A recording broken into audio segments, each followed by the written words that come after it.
రమేష్ బాబు గారు. ధన్యవాదాలు అధ్యక్ష.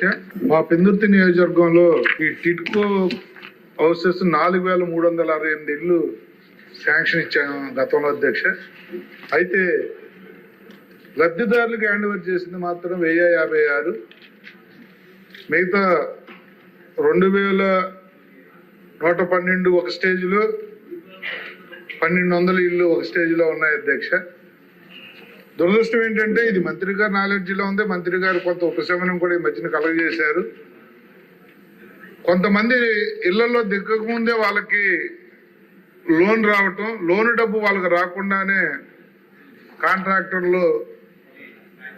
కాంట్రాక్టర్కి వెళ్ళటం, వాళ్ళని ఇన్స్టాల్మెంట్లు స్టార్ట్ అయ్యి వాళ్ళు డబ్బు కట్టలేక ఇంట్లో దిగలేక అద్దెల్లో ఉంటూ అద్దె కట్టుకోవటం, ఈ లోన్ ఇన్స్టాల్మెంట్ కట్టడం ఇబ్బంది వచ్చినప్పుడు మంత్రి గారి దృష్టికి తెలియజేస్తే బ్యాంకర్స్ తో మాట్లాడి వాళ్ళ జోలికి వెళ్ళొద్దని కొంతవరకు ఉపశమనం కలిగించినప్పటికీ కూడా మళ్ళీ కొత్త ప్రాబ్లం ఏంటి ఇప్పుడు స్టార్ట్ అయిందంటే 60 సంవత్సరాలు దాటిన వాళ్ళకి లోన్ ఇవ్వము అని బ్యాంకర్స్ అంటున్నారు.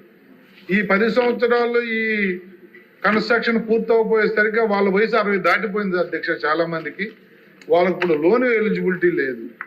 మరి ఆ సమస్య ఎలా పరిష్కరిస్తారు? లబ్ధిదారులుగా 10 సంవత్సరాల క్రితం 50 సంవత్సరాల్లో గుర్తించినప్పుడు 10 సంవత్సరాలు గత ప్రభుత్వం చేసిన తప్పిదాల వల్ల వేస్ట్ అయినప్పటికీ కూడా మరి బ్యాంకు రూల్స్ ప్రకారం 60 దాటిన వాళ్ళకు లోన్ ఇవ్వను అంటే ఇప్పుడు వాళ్ళని ఏం చేయాలనేది కూడా మన ప్రభుత్వం ఆలోచించాలని చెప్పి కోరుతా ఉన్నా. కొత్తగా ఈ మధ్యన కాంట్రాక్టర్స్ ల్యాబ్స్ ఉన్నాయని చెప్పి కాంట్రాక్టర్ని కూడా మార్చారు అని చెప్పి తెలుస్తా ఉంది. ఒక క్లారిటీ, మేము ఏ పని మీద నియోజకవర్గంలో ప్రజల్లోకి వెళ్ళినా డబ్బులు కట్టాము, మా ఇల్లు ఎప్పుడు పూర్తవుతాయి, ఆగిపోయి ఉన్నాయి, సంవత్సరాల తరబడి అక్కడ పని అవ్వట్లేదు అని చెప్పి అడుగుతున్న ప్రజలకు ఏం చెప్పాలో కూడా ఒకసారి అర్థం కాని పరిస్థితి అధ్యక్ష.